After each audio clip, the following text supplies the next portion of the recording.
think we're, let me make sure this thing goes live, and then we'll grab some stuff and start putting a keyboard together.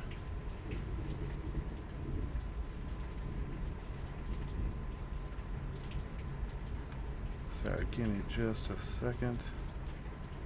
Come on, is this working?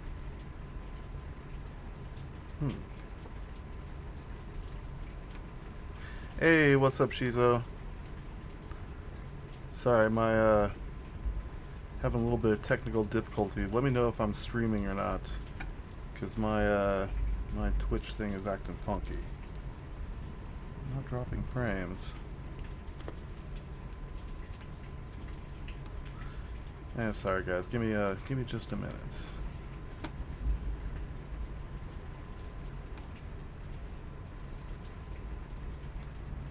Okay, that looks like I am up. So, all right, cool.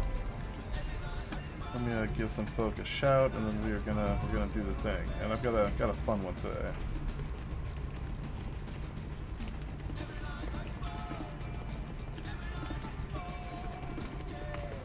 Hey, what's up, Randy Ocean? Hey, glad you can make it. So yeah, I'm just was having some technical difficulties on my end there for just a second, but I think I got it sorted out. Let me know if anything gets funky here, but yeah, we got a fun build today. So let me grab a thing. Ugh. Oh, and for folks who weren't at the Tex-Mex Roundup, this is the shirt. Look at this little guy, dude. Like, you can't beat this. It's a full-on like armadillo hanging out in the pocket. Like, it's adorable. So yeah, I was stoked that was the giveaway shirt.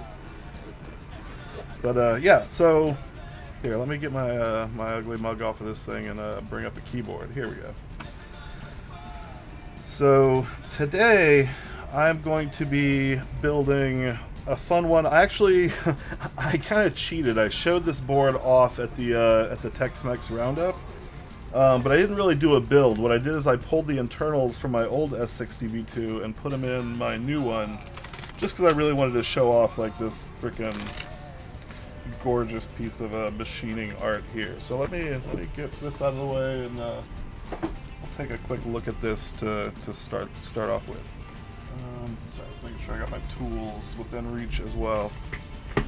So yeah, so this is the latest. This is the production model of the S60v2. So the main change was this cutout here to allow it to be used with the sit boards, with where the JST is located on them. And I'm actually going to be installing a sit board because my Canon keys order showed up. So yeah, so that'll be fun. So I'll actually get to put that cut to use. But this is the real, like, I don't want to bury the lead here, so I'm just going to go with it. This is...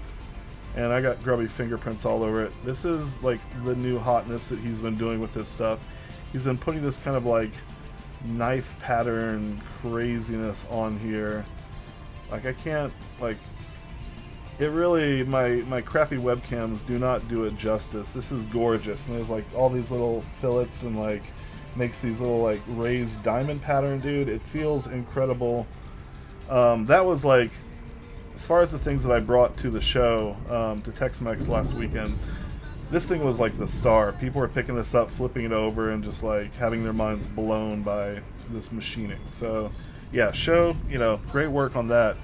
Oh, Shizo, you're getting looking forward to getting your unit burgundy and copper bottom. That's gonna be sick. So that's actually, yeah, obviously, you know, I didn't get the copper. This is all aluminum, but I do have this guy here, which I have this guy out to do a comparison. This is what the internals usually live in, and reason being is, you know, this is my Bluetooth with a Yang BLE, so I can't put a sit board in this one, but OEM PCB plus the Yang with you know, the VIA firmware is a pretty nice build. Only problem being is because of the brass plate and, you know, the thickness and the, you know, aluminum of everything, I only get about 1.5 foot of Bluetooth range. So it's great if I'm like sitting here and my tablet's right here, but I take it farther than that and it causes problems. Yo, what's up, Adam Out Cheese? What's up, Neko? Welcome.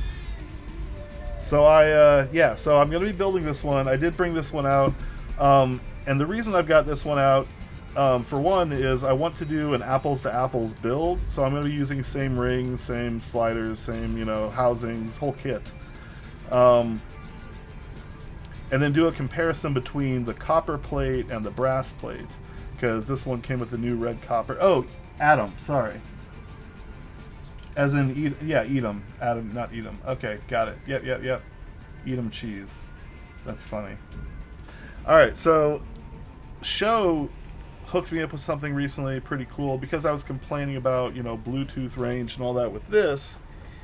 He was kind enough to make an S60v2 carbon fiber plate. So I've gone ahead and done, you know, half the work of mounting, you know, the standoffs with the kind of the plate side screws. And the reason I did that is because I wanted to blue Loctite them in place and give them, you know, at least 24 hours to cure. So I kind of, you know, cheated a little bit, but if this build goes quickly, then I may also dig into this and swap out the brass plate once I've kind of done the, you know, apples to apples comparison, to put this plate in here and see if it gives me more, put this plate in here and see if it gives me more more Bluetooth range than, you know, what I'm getting right now through the brass and through the aluminum. So that'll be a fun project. If I don't do that today, I'll be doing that one soon. But for the time being, let's open this guy up.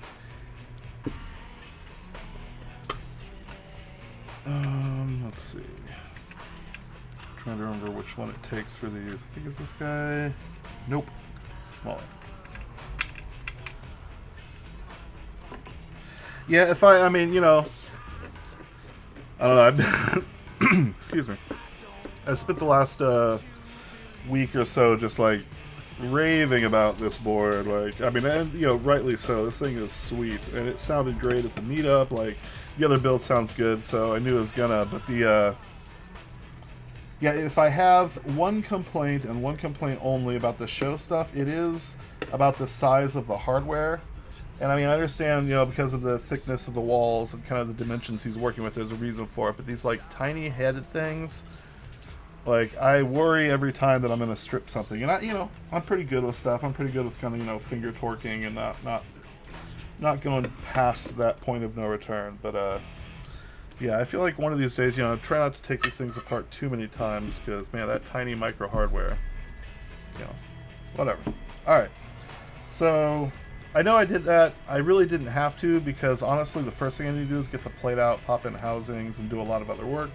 So let's be real with this and set this aside for now and get the plate and, you know, do the needful.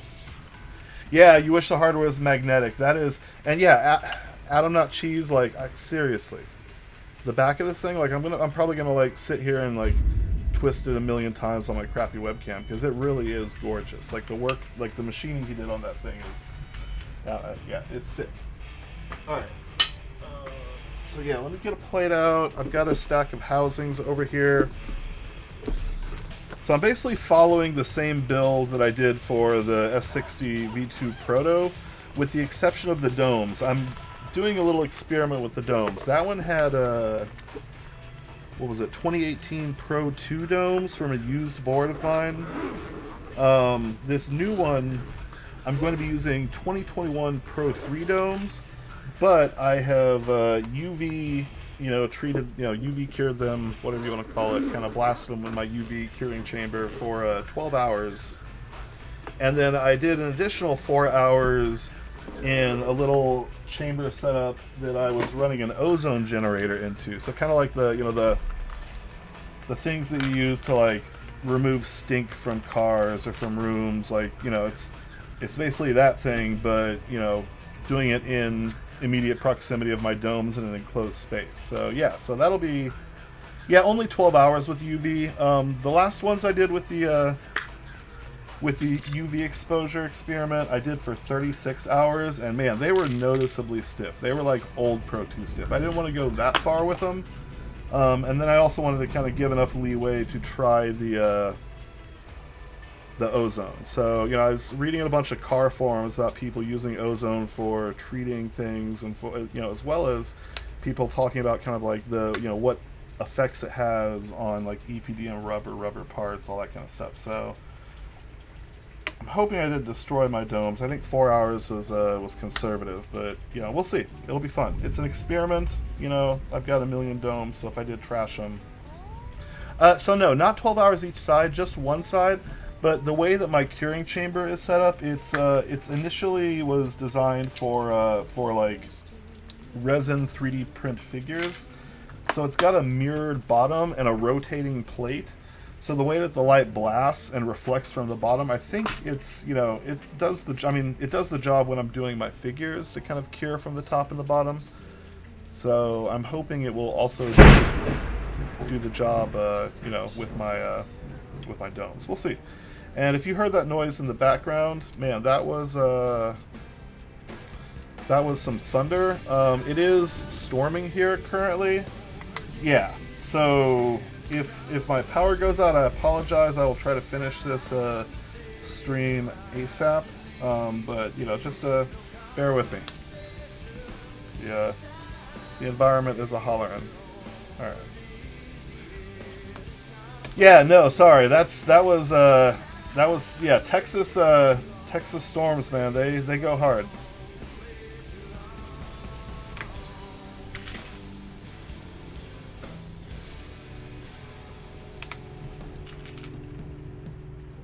And I just, I don't know, for some reason I was feeling nostalgic, so I threw the Crow soundtrack on here for music. So, yeah, everything in Texas goes big. They really do.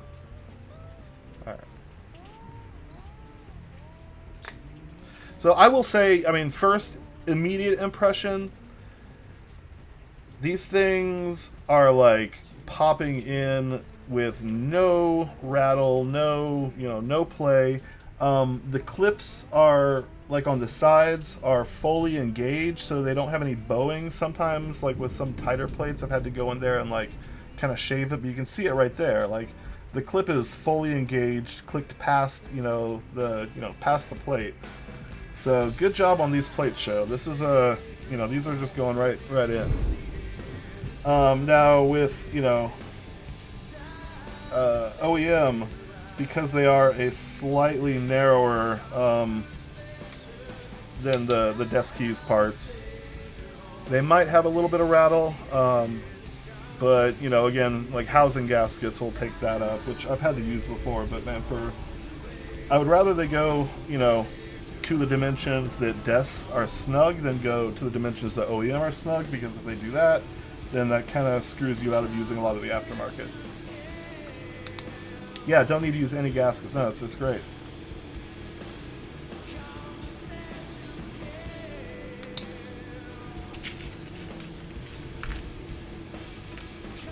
Alright.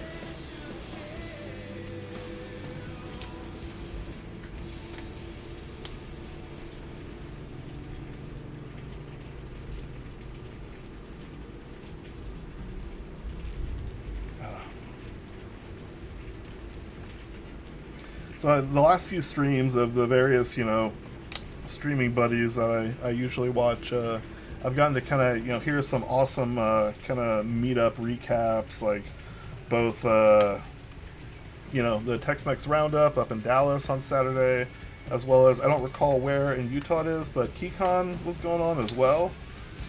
And like, man, dude, it sounds like, but I mean, I know, you know, Tex-Mex Roundup was a blast. Like, I'll go ahead and give my little 5 minutes. Like, I had so much freaking fun. Like, it was run well. Like, I've talked to some of the organizers, and they, you know, they've got their own like tales of what was going on back of house. But as far as like from an attendee perspective, it was run so well. The raffles were, you know, they got through a lot of them and got through them quickly. Like, the kind of systems that they had for, you know, processing people in and checking, you know, boards and stuff, and like the space that they had set up for people, nothing, I mean, it was crowded. There were a lot of people there, but it never felt like too crowded.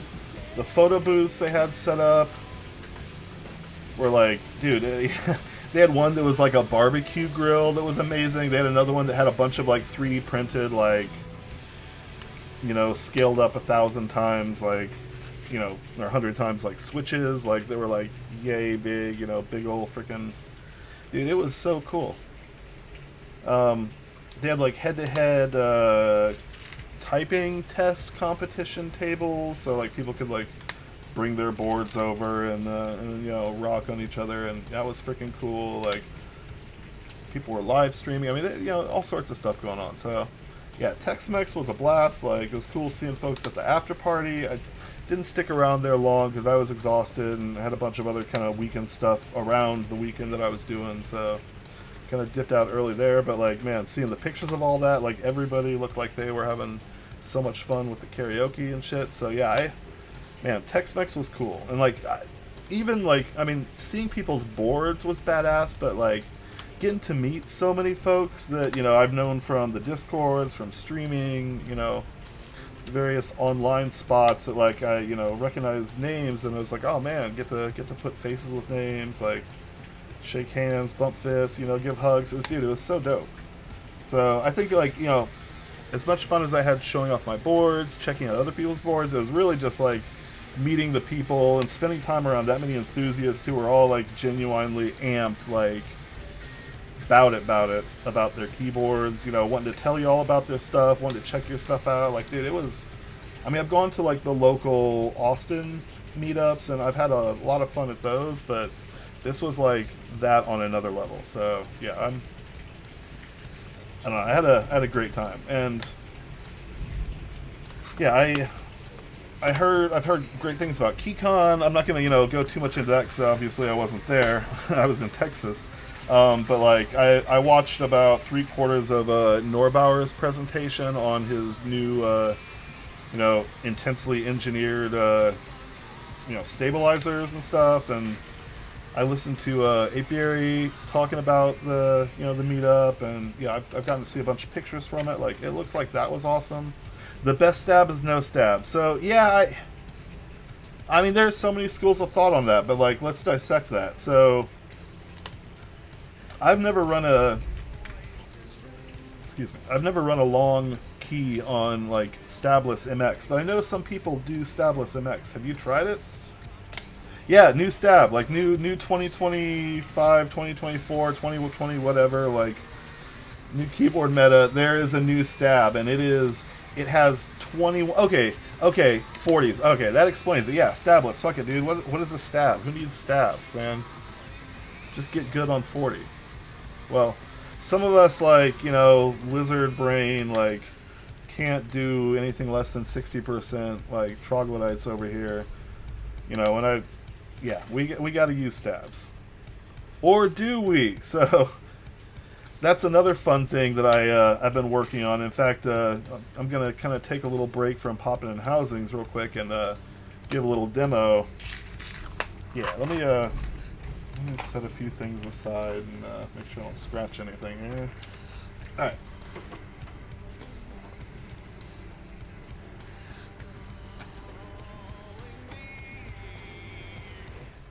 Okay. So this board right here, I built this like right before the meetup, you know, pretty much the night before the meetup. And I had to take it apart like 10 frickin' times, like at least. I think it probably got close to a dozen when like all was said and done at the end. But like dealing with weird slider issues, binding issues, and I've discussed it with you know, with the vendor, and I'm getting another plate from him. But like I you know, the clips in the integrated housing plate, which, you know, I used a PC plate. Here, I'll pull one of these off.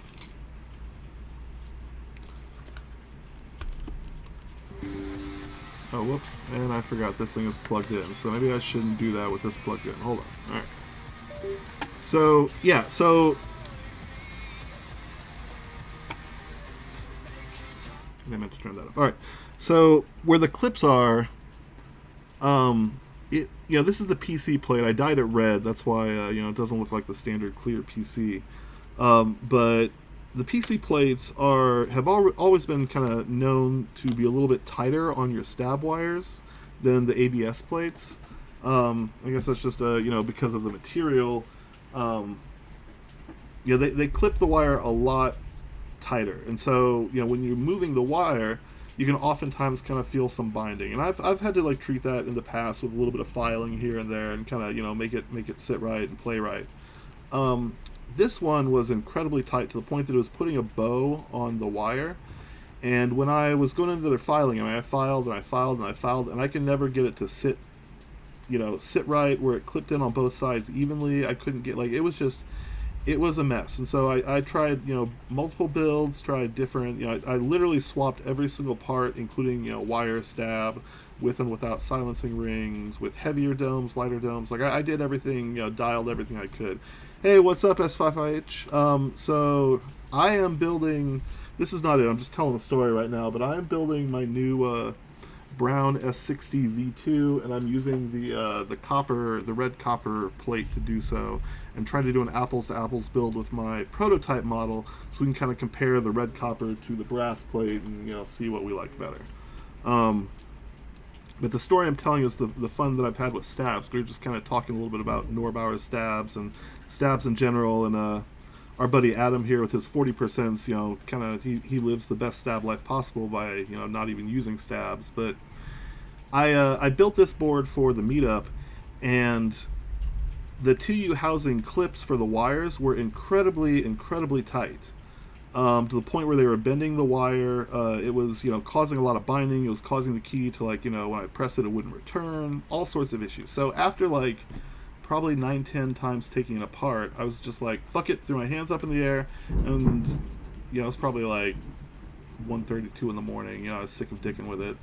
So popped it open again, pulled the sliders out, pulled the wires out, and just yeeted those fucking wires. Got rid of that shit. So put it back together, silencing ring with my RO59 sliders and everything, and man, it felt freaking amazing. And it sounded amazing because there's no damn wire to cause any kind of ticking or drag or any kind of issues.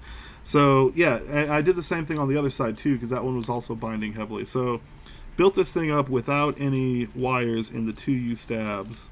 And man, I'll be damned if it doesn't sound great, if it doesn't work great. There's very minute, there's a little bit of pitch here, but when using it, here.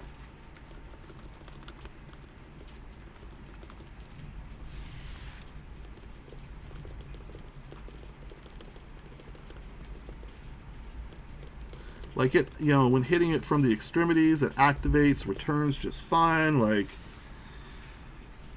Yeah, seriously, fuck wires, dude. I'm with you. So I'm getting to the point where I'm maybe I'm gonna start doing certain builds and just leaving those wires out, because it works great. It sounds great. I got no complaints here. So yeah. So that was my new kind of happy accident right there. But yeah, I hope you don't have the issue with the heavy grail either. But it worked out, for things that, trying to get it going again, that worked out all right. So I'm not mad there. All right, let me get back to what I was actually working on, which is this guy here. We're gonna pop in the rest of these sliders. And sorry, I got my work mouse out, which is all dingy and shit because I'm always working on bikes and putting shit together. So let me get that out of the way so you don't have to look at my gnarly ass mouse. Is this on? There it is. Alright. Come on, camera. And for some freaking reason, there it goes. Alright. So I need to put, yeah, alright. I think I have enough purples to build this. And yeah, this is gonna be a heavily silenced, kind of like the other ones. So I'm gonna be using purple sliders. I will be using OEM purple sliders, so the silent style. Because I'm using these desk keys, I can go thicker rings than normal, so I'm actually going to be using 1mm silencing rings across the board. And then I was mentioning it earlier, the domes that I will be using are going to be their 2021 Pro 3 domes that have been, been used. And I reclaimed the board recently, so I took the domes and threw them in the UV chamber for 12 hours, and then I also put them in an enclosed, basically a box with an ozone generator, and let that shit run for 4 hours, about a day and a half ago. So yeah, so we're we're doing experimentation with this, and they already, like, just pressing on the dome, you know, like, subjective, like, they feel stiffer than your normal 2021 Pro 3 domes. Not to the extent of, like, aged Pro 2, but I feel like they'll be a semi-good match to a 2018 Pro 2. So that'll be fun. If I hate them, you know, I've got other domes I can throw in there, but I figured I would, you know, I've been talking about, you know, and reading a lot about, like, ozone and ozone generators and how they're used in, like, automotive cleaning and how, you know, the effect they can have on EPDM rubber parts and seals and shit. So that's what kind of, you know, careful with those cleaners, yeah. So we'll, you know, it'll be fun. It's an experiment.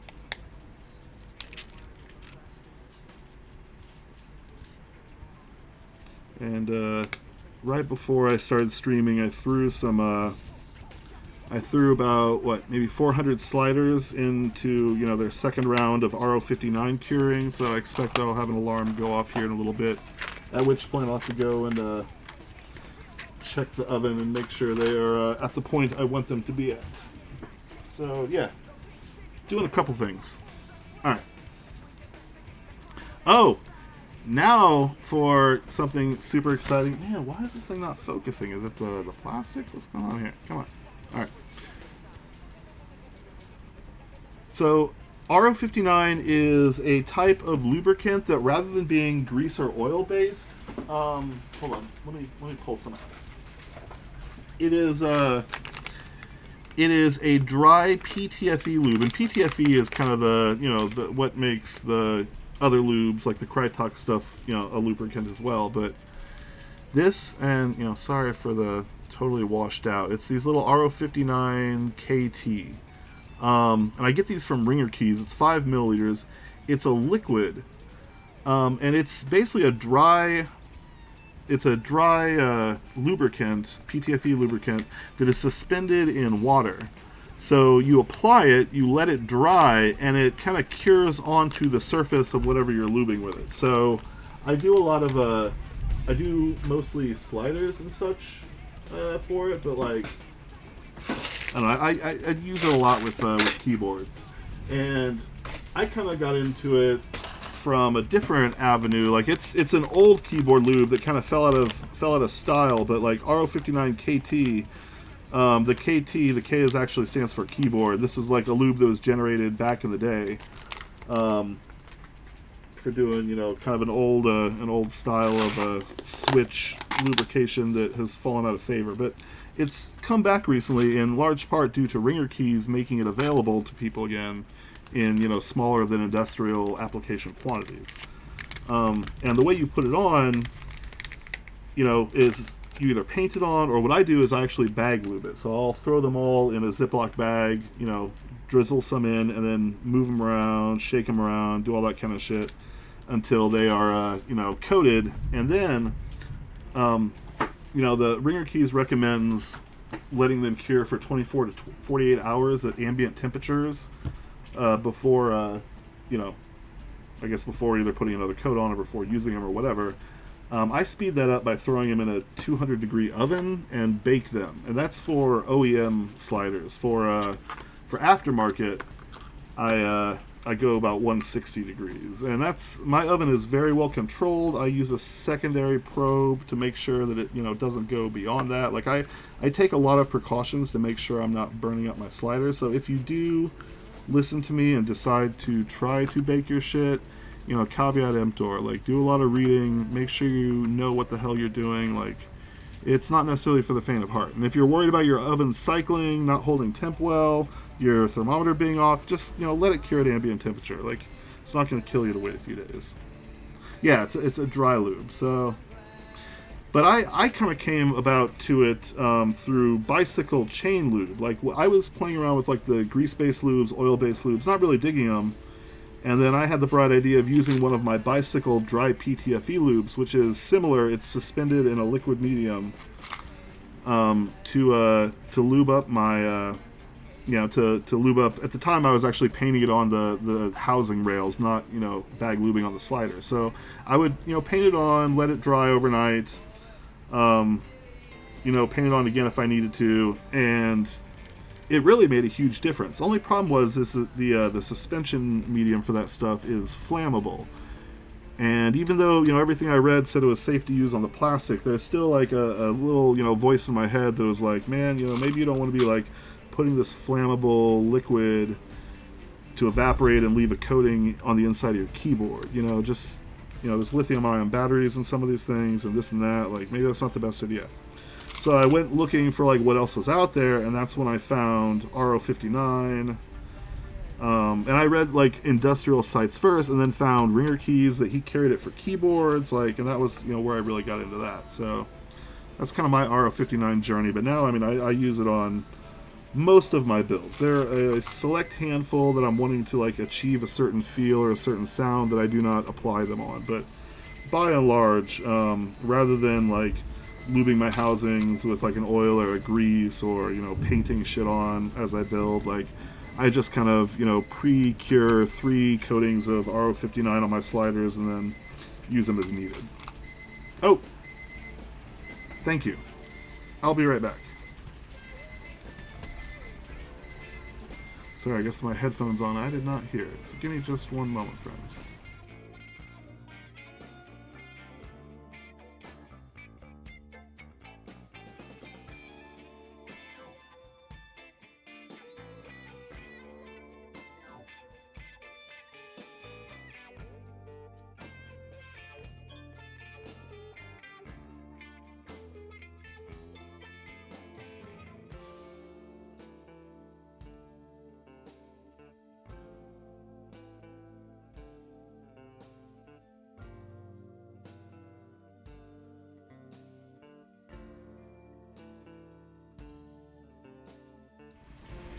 Alright, thanks for letting me know. They actually weren't quite done curing, so I threw them in for another cycle.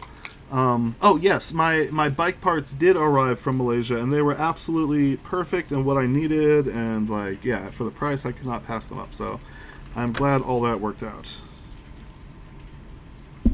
Alright, let me get I forgot my microphone's all down in the way and shit. Yeah, get that out of the way. Maybe it'll sound a little better. Alright. Oh, yeah, so before I kind of went down my RO59 spiel, I was about to give a much appreciated and well-deserved shout-out to my buddy ELH Customs, Eric. I met him at the meetup in person, which was freaking awesome, and he, while I was there, he actually hooked me up with these, you know, 3D printed Extra Fox design standoffs. So if you know, if you haven't noticed already and you've watched my streams before, you see I'm not using like DES boxes to hold my shit up anymore. I got this going on. Oh shit, is he streaming now? Nice. Alright, well hell yeah. Well dude, I did not realize he was streaming time. That's badass. Well cool, we'll see who finishes first, and if I do I'll have to rate him or something. Cause yeah, he hooked those up, and I'm very much appreciative of those. Been having fun with them.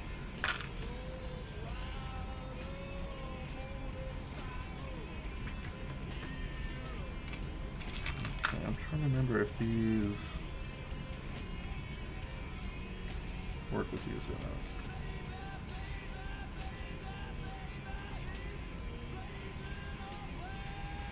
Alright, yeah, I think that'll work.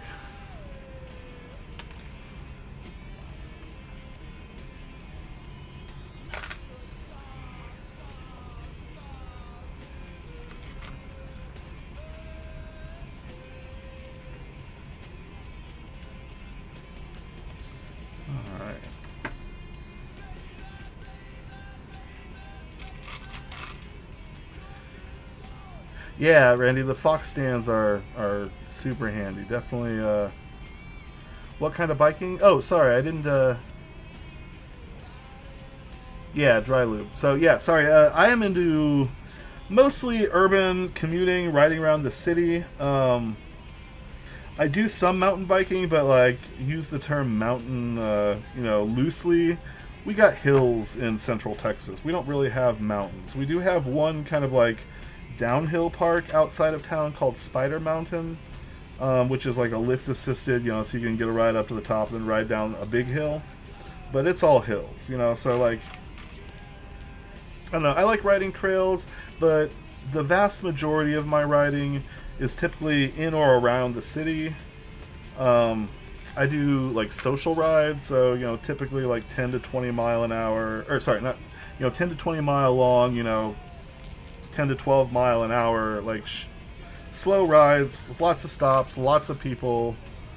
More of kind of a hangout party ride than it is like trying to burn those calories. But I do enjoy going out with the roadies. I used to have a roadie group when I worked for AMD. They would go out for lunch, and so I'd keep like a fast bike up at work and go join them, and get totally blown out by these like super fast dudes who actually race, where I'm just like the commuter who rode 17 miles to work before starting the day. So I used to work at AMD. Yeah, I'm a techie, so I've been around, and I've been in Austin for what is it even now? 26 years? Seems like forever. But yeah, so I've made my way around the Dells and AMDs, and kind of I've worked for several of the other like larger employers in the tech sector around here. So yeah, it was fun. I'm glad I worked there at the time that I did. Like, a lot of things have happened since then. I don't think I will quite, be enjoying it as much now as I did then. But yeah, it was great. I was just, one of a million systems engineers. My main responsibilities were basically building and maintaining the lab that kind of like supplied their, performance labs, and like the data center. I say lab, but it was a working data center. That pushed a lot of I/O and ran a lot of the performance tests and stuff that would then feed the the marketing machine that would report on how much better our processors were than Intel and all that kind of stuff. But they did a lot of like game testing. We did some QA because we did we got a lot of engineering sample stuff that didn't always work the way it was supposed to. So there's a lot of like issue discovery and write-ups and shit. But yeah. Oh, you worked at Sun? Nice. That's awesome. Hell yeah. I've had an affinity for Sun systems for a long time. One of my first like keyboards that I really have like fond memories of was like an old Sun Type 5 from a workstation that my dad had when I was like, I think it was probably even pre-teens. Like I was probably like 12 or so when he got it. Oh, sorry guys.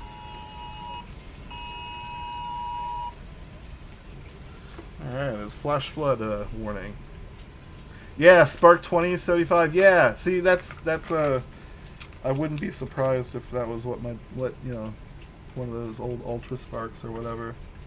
Yeah, so that keyboard in Unix layout, that was like the first board that I really bonded with as a kid, and so like.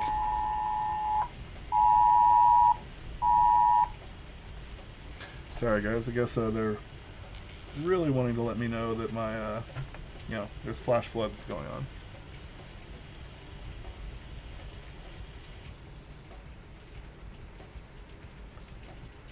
Oh wow, yeah. So there was a good bit of overlapping time where I was working for AMD, and my dad was working for Intel. And it made for the chillest holidays because both of us were, under pain of NDA, not allowed to talk about work with each other at all.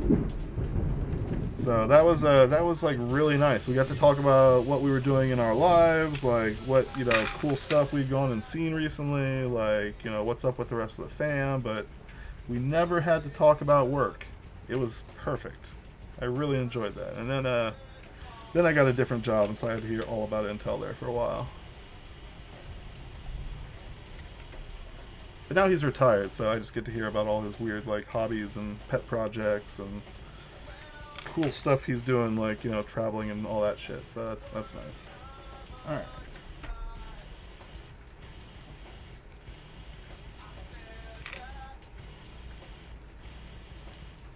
SGI keyboards were so sick, and their colors, like everything about them. That's the thing about keyboards. Like the keyboards of that era had style, and their use of purple, like I swear, like between like the the sun and kind of their like muted purple like legends, and the badass like purple towers and purple peripherals and like all the SGI stuff. Like, dude, that shit was so sick.